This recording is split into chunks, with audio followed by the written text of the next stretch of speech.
기도하시겠습니다. 슬픈 자와 애통해하는 자의 하나님, 주님께서 만드신 아름다운 세상이 재난으로 약해지고 전쟁으로 무너지고 있습니다. 세상이 변할수록 더 복잡하고 더 교묘해져서 살아가기가 힘이 듭니다. 주님께서는 약한 자를 들어 더 아름다운 세상을 만드시려 했지만 지금은 누가 약하고 누가 악인지 알 수가 없습니다. 너무나 많은 이야기들이 오가고 그 이야기 중에 거짓은 무엇이고 우리들이 들어야 할 이야기는 무엇인지 구별하기가 힘이 듭니다. 세상에 진리는 있는 것인지. 부자는 끝없는 욕심으로 전쟁을 벌이고 구별하고 차별하며 주가를 조작하여 가진 것을 더 가지려 노력하고 있습니다. 그 가진 자를 보면서 우리들도 욕망에 사로잡혀 부를 신처럼 떠받들고 있습니다. 욕심 때문에 재난을 만들고 자연은 돈의 가치로 재단되고 있습니다. 하지만 그 재난의 땅에 생명이 깃들어 있습니다. 아무 욕심 없는 눈망울이 아름다운 동물들과 땅에 머리 숙이며 일구는 사람들이 있습니다. 주여 그들을 우리를 불쌍히 여겨주시옵소서. 아멘. 전쟁은 누구도 구할 수 없는 악입니다. 전쟁을 벌이지 않도록 저희들이 작은 힘이라도 쓸 수 있게 해주시옵소서. 아멘. 평화를 끊임없이 갈망하고 평화를 유지할 수 있도록 아주 작은 행동이라도 할 수 있게 해주시옵소서. 아멘. 재난 앞에 인간은 너무나 무기력합니다. 그 어떤 발전도 부도 소용이 없습니다. 모든 것이 쓸려가고 인간의 목숨마저도 처참하게 무너집니다.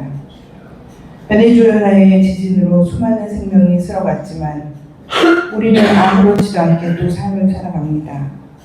이란과 이스라엘, 미국의 폭격, 러시아와 우크라이나의 지속된 전쟁은 그저 뉴스거리일 뿐입니다. 이 무서운 폭력 앞에 깊은 슬픔과 애통함을 가질 수 있게 해주시옵소서. 아멘. 주여 그들의 슬픔에 함께 해주시옵소서. 아멘. 주님께 간절히 기도하게 해주시옵소서. 아멘. 하루에 짧게라도 기도하게 해주시옵소서. 그 기도가 우리를 구하는 이름을 기억하게 하시옵소서. 아멘. 참과 거짓을 구별할 수 없는 세상을 살아가는 우리들에게 동력 공동체를 통해 주님의 진리에 다가가는 일들을 만들어가게 해주시옵소서. 아멘. 서로를 바라보는 것은 평화를 일구는 일임을 잊지 않게 해주시옵소서.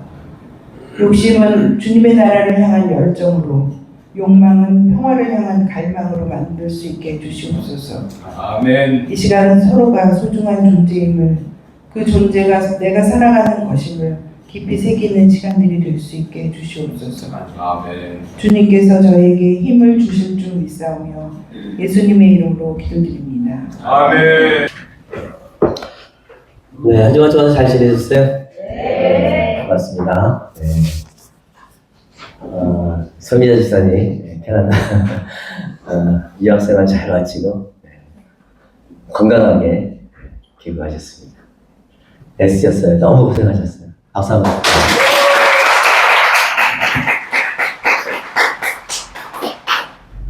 감격스럽죠? 너무 고생하셨습니다.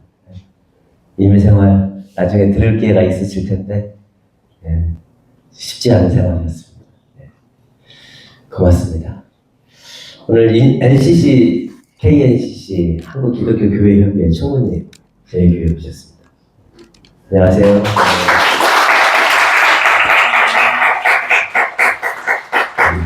한국교회에서 교회 연합을 위해서 너무 많은 애를 쓰시는 총무님이십니다. 네, 고맙습니다. 오늘 씨 뿌리는 자의 비유 너무나 많이 들어봐서 근데 알아듣지 못하니까 예수님이 설명까지 해주셔요. 여기 오늘 본문에는 안 나오는데 제자들이 무슨 말인지 못 알아들으니까 해설까지 해주시는 이야기가 뒤에 나옵니다. 근데 저는 오늘 씨 뿌리잖아요. 그럼 뭐가 있어요? 밭이 있죠. 그다음에 씨가 있죠. 그다음에 씨를 뿌리는 사람이 있어요. 이 세 관점에서 한번 이 이야기를 나눠보려고 합니다. 일단 밭의 관점에서 보면 좋은 밭을 읽어야 오늘 본문의 이야기도 그런 관점에서 이야기를 하고 있습니다. 좋은 밭. 좋은 밭은 어떤 밭일까요? 좋은 밭. 농사 적으셨죠? 예. 농사를 적으면 좋은 밭은 어떤 밭이에요? 좋은 게 좋지. 네, 좋은 게 좋은 게. 좋은 밭은 통풍이 좀 잘 되고, 그죠? 공기층. 그 다음에, 물 빠짐이 좋아야죠. 예, 딱딱한 거. 예, 오늘 처음에 나오는 길가는 딱딱한 거예요. 사람들이 너무 많이 밟고 다니니까. 이 공동체 안에서 이런 밭은 어떤 밭이 길가와 같은 밭일까요? 공동체 안에서. 개인 말고. 딱딱합니다.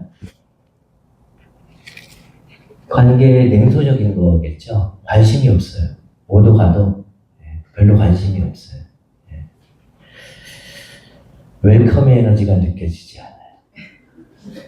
다도 웃기는 웃는데 웃는 것 같지가 않아요. 그 마음, 우리가 에너지라고 했잖아요, 지난주에. 그 사람의 에너지를 내가 알아요. 나를 대하는 저 중심성을 이미 알아요. 그래서 딱딱해서 아무리 치고 들어가려고 해도 사고 안에 들어갈 수 있는 없어요. 타인을, 나를. 그런 사람은 나까지도 수용을 못할 수도 있어요. 자기 자신까지도. 그래서 관계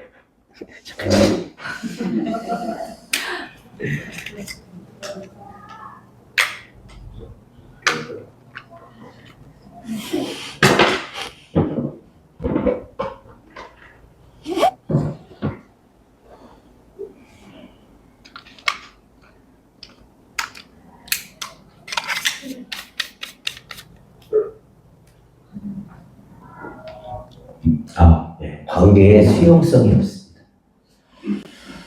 수용성만 없는 게 아니라 사람을 겉모습으로 이렇게 판단을 하다 보니까 스펙, 겉으로 드러나는 그런 모습들. 때때로 종교나 신앙생활조차도 관계도 그렇고요. 종교나 신앙생활 자체도 삶을 수단화시키는 방법들이 많습니다. 온전히 내 앞에 그 사람이 있는 것 자체로 함께 소통하고 함께 살아가는 것 자체로 충분한데도 불구하고 사람을 때로는 종교를 수단화시키는 관계예요. 성장을 위해서, 전도를 위해서, 확장을 위해서. 생명은 어떤 경우에도 수단화시킬 수가 없는데 수단화시켜서는 안 되잖아요. 근데 생명은 존재 자체가 그 목적이어야 하는데, 그죠? 그러지 못한 관계들이 있습니다. 그러다 보면, 그런 식으로 사람을 대하다 보면, 뿌리가 날 수가 없습니다. 뿌리가. 뿌리는 나요. 돌짝과 같은 밭은 공동체에서 어떤 모습일까요? 뿌리는 나. 근데 뿌리가 깊지 못해.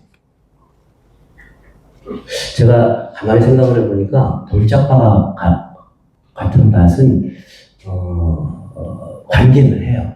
관계를 하고 살아가는데 이해에 대한 폭이 얕아요. 그래서 내한테 보이는 게 다예요. 저는 왜 저래? 나에게 보여지는 대로 그 사람을 이해하는 거예요. 어떤 사람을 맥락에 따라 이해하는 게 아니라 그 사람이 살아온 삶의 배경 속에서 그 사람을 들여다보는 게 아니라 나에게 보여지는 대로 저 사람은 왜 저래? 어떻게 저럴 수 있어? 나에게 눈에 보여지는 대로, 때로는 내 경험치로 그 사람을 판단하는 거죠. 내 경험치로. 그 사람의 맥락 속에서, 그 사람의 역사 속에서 그 사람을 보는 게 아니라 내 시각으로 그 사람을 판단하는 뿌리가 깊지가 않습니다.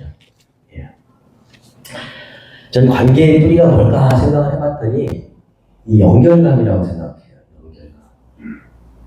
부모하고 아이하고 연결감이 있으면, 오늘 시에도 더 나오잖아요. 연결감이 있으면 사실은 한 공간 안에 없어도 건너방에 있어도 엄마가 눈에 보이지 않아도 아이가 편하게 봅니다. 왜? 엄마가 저 건너편에서 있고 엄마는 언제쯤 내가 부르면 온다라고 하는 신뢰감이 그 연결감을 쫙. 그래서 건너방에 있어도 기준이 어릴 때 보니까 부모가 안전하게 방 안에 있으면 저 건너방에서 혼자 신나게 놀아요. 근데 어느 순간인가 이 연결감이 끊어지잖아요. 그러면 같은 공간에 있어도 불안해. 같은 공간에 있어도 아이는 엄청나게 불안해. 김정은 집사님이 캐나다에 우리 교인들 7명을 모시고 와서 얼마나 한 달 동안 좋은 여행을 시켜주셨어요. 이 연결감이 없으면 이게 가능하겠습니까? 생전 알지도 못하는 사람을 갖다 놓고 한 달 동안 라이드 내 돈 들고 4시간 들여갖고 하겠습니까? 눈에 보이지 않지만, 그리고 요즘은 김정은 집사님 교회 나오시지 않잖아요. 네, 얼굴도 보이지 않잖아요. 어떻게 보면 6개월에 한 번 볼까 말까 한 그런 관계인데도 불구하고 보이지 않는 연결감이 함께 엮어주고 있는 거예요. 예. 근데 연결감 자체가 없으면 매주 만나도 아니 매일 만나도 부부 매일 만나도 연결감이 없으면 나보다 못해. 뿌리가 깊지 않아. 사랑은 왼수가 따로 없어. 자, 가시덤불과 같은 공동체는 어떤 관계인가요? 가시덤불. 관계도 있고 우정도 있고 연결도 있습니다. 근데 실현에 약해. 대표적인 이런 공동체가 어떤 공동체일까요? 중심성이 없어요. 방향이 없어요. 그러다 보니까 위기나 시련이 닥치면 금방 깨져요. 일반적인 동아리가 그래요. 친목 단체가 중심성이 없어요. 뭐 때문에 모이긴 했지만 시련과 위기나 인간관계 갈등을 겪으면 그대로 흩어지고 갑니다. 뿌리가 없죠. 자, 그러면 옥토는 어떨까? 네, 옥토. 제가 좋은 말만 다 갖다 댈 것 같죠? 옥토 같이 생각하면서 좀 묵상을 해봤어요. 옥토는 어떤 우리가 공동체 안에서 인간의 한계를 다 가지고 살고 있고 아픔과 약함과 실수 인간이 가지고 있는 모순 덩어리를 다 가지고 살아가면서도 어떻게 하면 이 옥토밭을 가꾸면서 살아갈 수 있을까? 네. 때로는 나는 내 스스로에게도 상처받잖아요. 그죠? 네. 남한테 상처받는 건 아무것도 아니에요. 내가 나한테도 상처받는데 남한테 상처를 어떻게 안 받으며 살아갈 수가 있어요. 상처와 실수와 약함 이런 것들이 그냥 널려져 있는 그런 상황 속에서도 우리는 어떻게 이 공동체를 옥토밭으로 가꿔갈 수 있을까? 미국에 보면은 브레이브 엔젤스라고 하는 용감한 천사들이라는 운동이 지금까지 사이트에 있어서 벌어지고 있는데 이 시초가 그렇다고 합니다.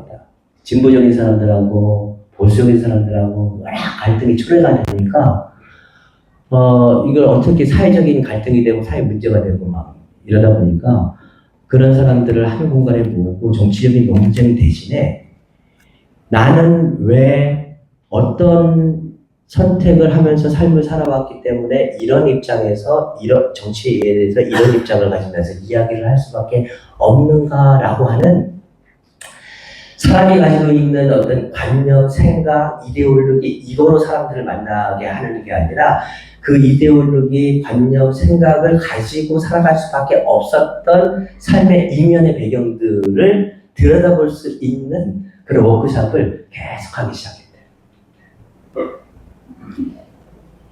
정책을 두고 싸울 때는 가시덤불 같이 막 싸우던 사람들이 서로의 삶의 궤적을 들으면서 어떤 걸 느끼기 시작했냐면 저 사람들이 그냥 단순한 내 눈앞에 보이는 괴물들이 아니라 서로 나와 다른 배경을 가지고 살아가는 또 다른 사람이구나 라고 하는 것을 느끼기 시작했다고 해요. 나에게 진실이 있듯이 상대에게도 뭐가 있어요? 진실이.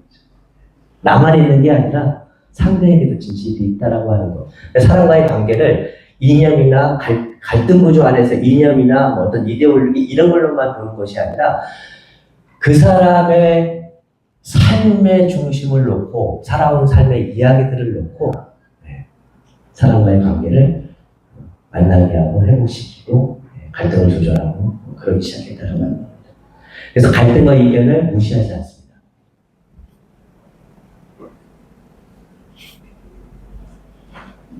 갈등과 이견이 있지만 함께 갈등하면서도 서로의 삶을 통해서 서로의 이야기들을, 말을, 관점을 드러내볼 수 있는 관계를 만들어가기 시작합니다. 또 하나가 남아프리카 공화국에서 넬슨 만델라라고 하는 사람이 대통령이 된 적이 있었죠. 그 이전까지는 그 나라가 백인 중심의 엄청난 폭력과 학살이 자행된 그런 나라였는데, 넬슨 만델라가 집권한 이후에 진실과 화해위원회라고 하는 걸 출범시켰더라고요. 그러면서 만델라가 데스몬드라고 하는 투투 주교, 대주교와 함께 진실과 화해위원회를 출범시킵니다. 그러면서 과거 수십 년 동안 백인 정권이 저지른 학살과 검문과 실종 사건으로 증오와 분노가 극에 달해있던 이 흑인들의 이 분노의 감정을 어떻게 다루기 시작을 하냐면요. 우분투 잘 아시죠? 우분투. 그 상징적으로 나오는 사진이 뭐냐면, 인디안 어린이들이 쭉 달리기를 하기 위해서 쭉 서 있는데, 거기서 이제 달리기를 하면서 누가 먼저 가서 가지고 오면 뭘 주겠다라고 하니까 아이들이 그 출발선에서 같이 손을 잡고 일어나서 가서 같이 둥그렇게 앉아서 같이 먹더라는 거죠. 그러니까 당신들이 있기 때문에 내가 있다. 공동체적인 어떤 가치를 함께 나누는 그런 그 정신을 나누는 우분투거든요. 그러니까 이 사안을 다룰 때에 수십 년 동안 이 남아프리카 공화국에서 지배 세력을 장악하면서 흑인들에게 못된 짓을 했던 이 가해자, 이 피해자, 이 어떻게 다룰 거냐라고 하는 부분에 있어서 누군가를 내치는 방식으로 이 갈등 문제를 해결하려고 하지 않았다는 거예요.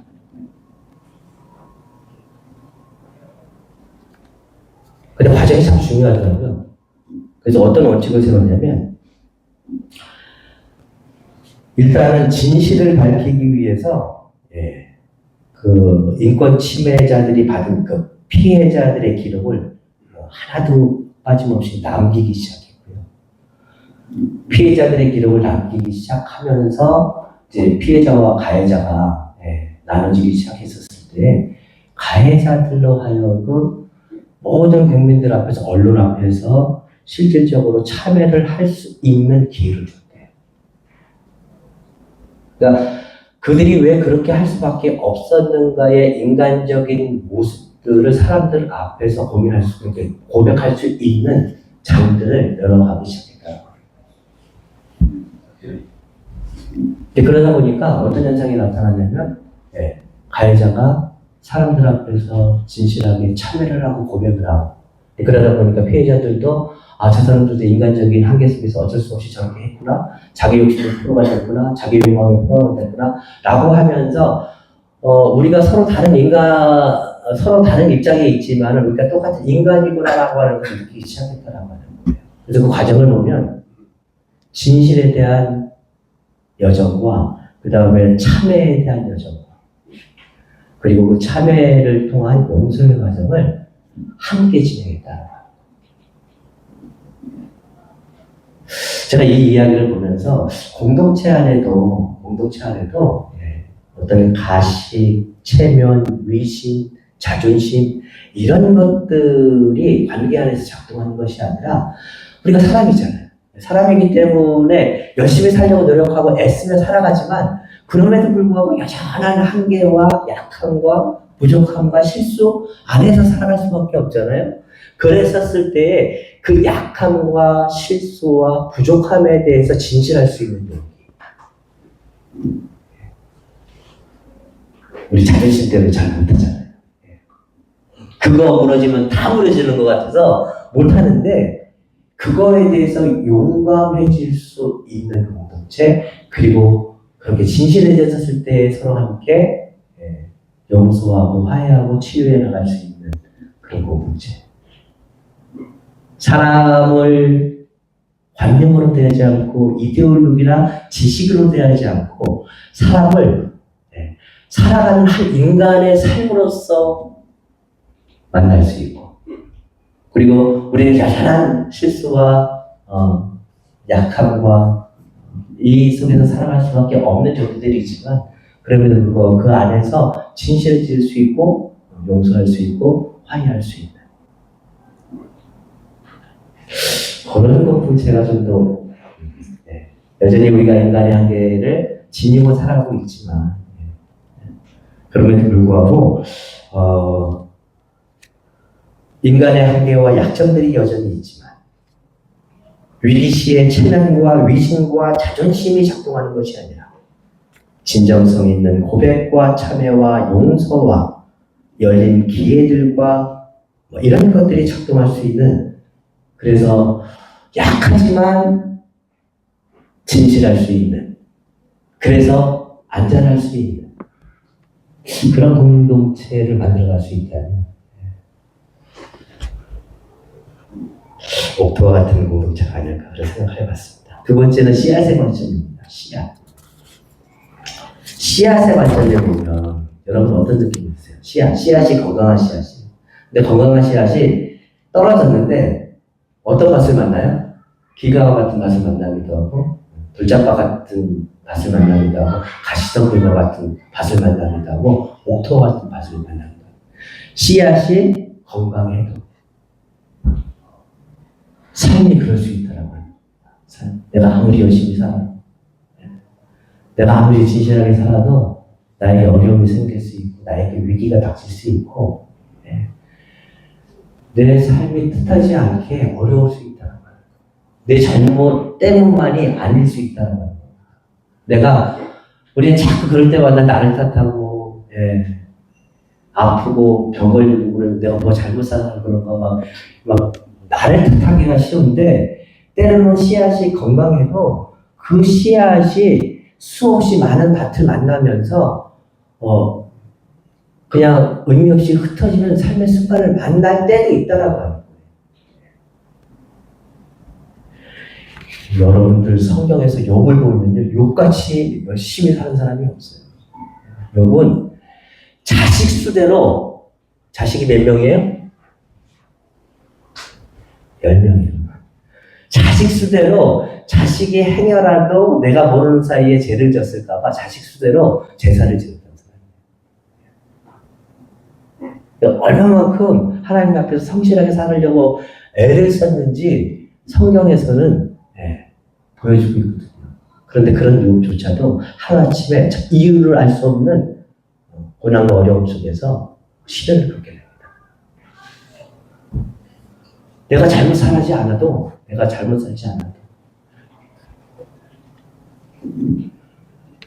중국 길림성에서 태어난 윤덕주도요, 젊은 나이에 민족을 생각하면서 정말 치열하게 사는 거예요.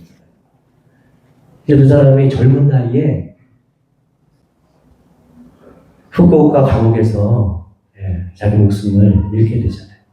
젊은 나이 30대나 돼서. 지금 우리는 윤동주 시를 기억하면서 80년이 넘게 그 시를 읽으면서 막 가슴이 두근두근거리고 고민하고 갈등하고 이런 순간, 삶의 순간에 그 시를 읽으면서 용기를 얻고 힘을 얻고 뭐 이러지만, 여러분 생각해 보십시오.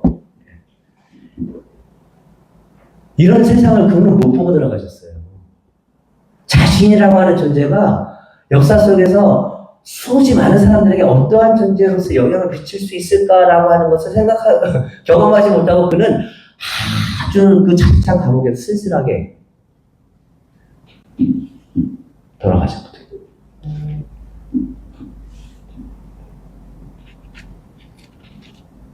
삶이 내가 원하는 대로 오지 않는다고 스스로 살아왔던 삶의 시간들을 자책하지 말고, 그것 때문에 우리 스스로를 잃어버리는 그러지 말기를 바랍니다. 씨가 건강해도, 씨가 탄탄하고 그래도 우리의 삶은 때때로 위기를 만날 수 있고 어려움을 만날 수 있고. 그리고 마지막 세 번째, 씨 뿌리는 사람의 관점입니다. 씨 뿌리는 사람이요 열심히 씨를 뿌립니다. 열심히 씨 뿌리는 사람의 관점에서 보면, 야 근데 나는 죽으라고 씨를 뿌렸는데 길가에 뿌려져 갖고서는 수없이 많은 사람들한테 밟혀서 그냥 의미 없는 존재로 그냥 씨가 흩어지는 경우가 너무나 많아요. 너무나 닥치는. 때로는 불적밭에 떨어지고 가시덤불에 이제 막 싹이 좀 트는 것 같은데도 불구하고 또 가시 만나서 시련 만나고서는 또 원리스를 타더라. 이런 걸 경험하고 있는 거예요. 그런데 그러다 보면 사람이 씨 뿌리고 싶은 생각이 생겨나요, 안 나요? 내가 이 일을 끝까지 해야 되나? 언제까지 해야 되나? 그런 생각이 당연히 들죠. 근데 오늘 씨 뿌리는 자의 비유에 또 다른 경험을 보면, 그럼에도 불구하고 씨 뿌리기를 멈추지 않는다면 내가 예기치 않은 그 어떤 곳에서 내가 생각하지도 못했던 정말로 놀라운 일들이 일어날 수 있다라고. 저는 기독교 역사에서 사실 바울의 회심이 전부예요. 바울이 회심하지 않았으면 기독교는 세계화되지 않았을 거예요. 그렇지 않아요? 네, 바울 한 사람이 없었으면 히랍 세계로 기독교 복음을 이렇게 변증하면서 설명할 수 있는 방법을 찾지를 못했을 거예요. 네. 바울이 이방 세계에서 자랐고 로마의 이 철학이라든가 이런 것들을 잘 아는 사람이었기 때문에 기독교의 복음을 이방 세계로 전할 수 있는 로마 사람 이런 것들이 다 그런 거거든요. 이방 세계에 전할 수 있는 나름대로 신학과 철학을 잘 정리해놨어요. 그렇기 때문에 설명할 수 있었고 변증할 수 있었고 이해를 시킬 수 있었다는 말이죠.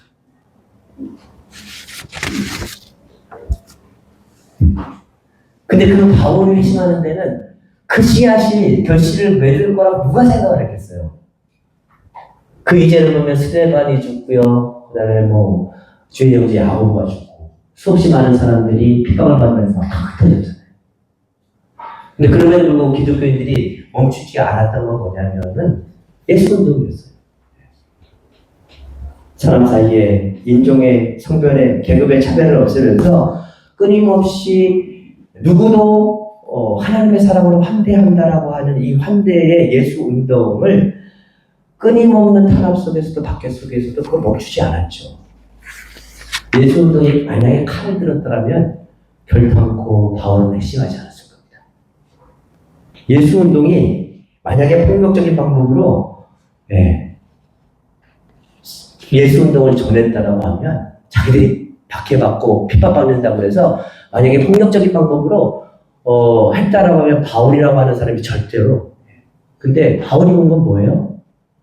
나는 하나님을 믿는 신념으로 지금 내 앞에 있는 사람을 핍박하고 죽이고 있는데 스데반은 하나님을 믿는 신념으로 나를 용서하고 있는 거예요. 그래서 거기가 틀린 거예요. 사람을 대하는 그 영혼의 크기가 다른 거예요. 바울은 혼자 집에 들어가서 생각을 했을 거 아니에요. 나는 신념 때문에 사람을 죽이고 사람들을 옥에 가두고 이 옳지 않다고 생각해갖고선 그렇게 하는데 저 스데반이라고 하는 사람은 도대체 뭐길래 저 안에는 무엇이 있을까? 저 혼에는 저 정신에는 무엇이 그 사람을 지배하고 있길래 나 같은 사람까지도 용서하면서 얼굴에 미소를 짓고 하나님 앞에 안길까? 그 생각을 안 했겠어요? 수없이 많은 일을 하면서 내가 잘못된 길을 가고 있는 건 아닐까? 내가 하고 있는 건 뭐지? 내가 믿는 하나님은 뭐지? 이런 생각을 바울이 왜 안 했겠어요? 그럼에도 불구하고 마땅히 우리가 살아야 되는 세상을 향해서 끊임없이 씨 뿌리기를 멈추지 않았던 사람들이 있었기 때문에 사실은 인류 역사에서 이 기독교가 세계화될 수 있는 씨앗을 낳을 수 있었다고 하는 거예요. 기독교는 수의 싸움이 아니에요. 정신의 싸움이라고 생각합니다. 그래서 감리교 정신의 요한 웰슬리 선생님은 뭐라고 말씀을 하셨냐면 감리교가 사라지는 것이 두렵지가 않다. 나는 감리교 정신이 사라지는 것이 두렵다. 그런 얘기를 나눠요. 기독교가 사라지는 것은요, 사실 뭐 별거 아니에요. 그런데 이 땅에 예수 정신이 사라지는 것은 정말로 모든 것이 사라지는 건지도 몰라요.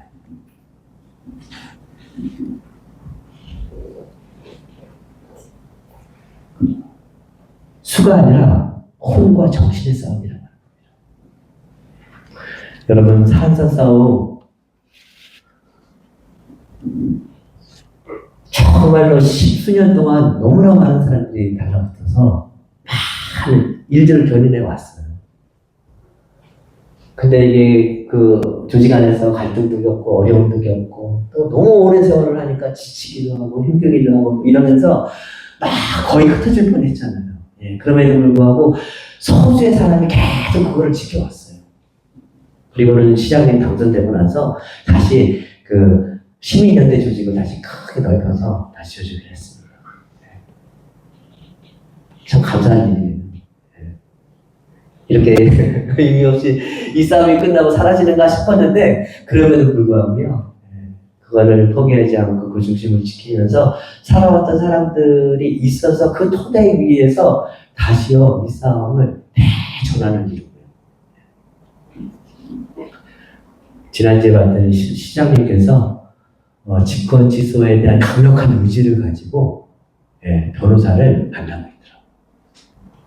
그러니까 사람이 태도에 따라 달라지거든요. 공무원들이 어떻게 하나 보자, 거기에 따라서 어떻게 할까 눈치를 보는 거하고요. 내가 어떤 태도를 가지고 행정을 집행할 것인가에 따라서 완전히 달라지거든요.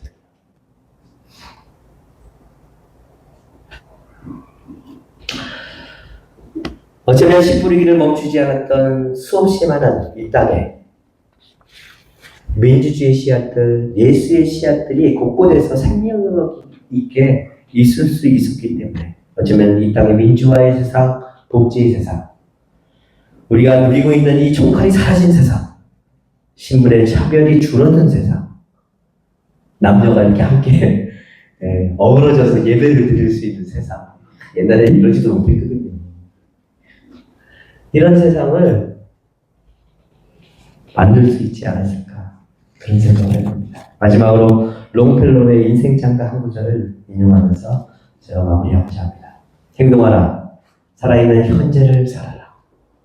가슴속에는 용기가 있고 머리 위에는 신이 있다.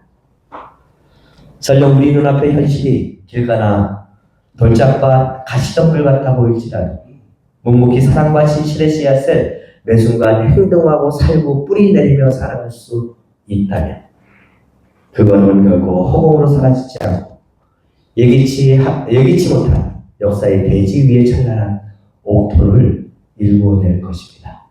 가슴에는 용기가 있고 또 머리 위에는 신이 있고 등 뒤에는 뭐가 있어요? 찬란한 햇살이 있습니다.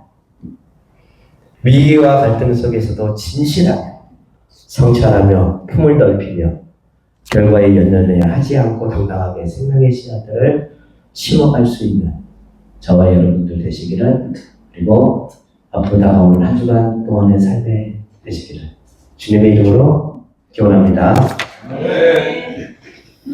다 함께 말씀을 생각하시면서 잠시 침묵합니다.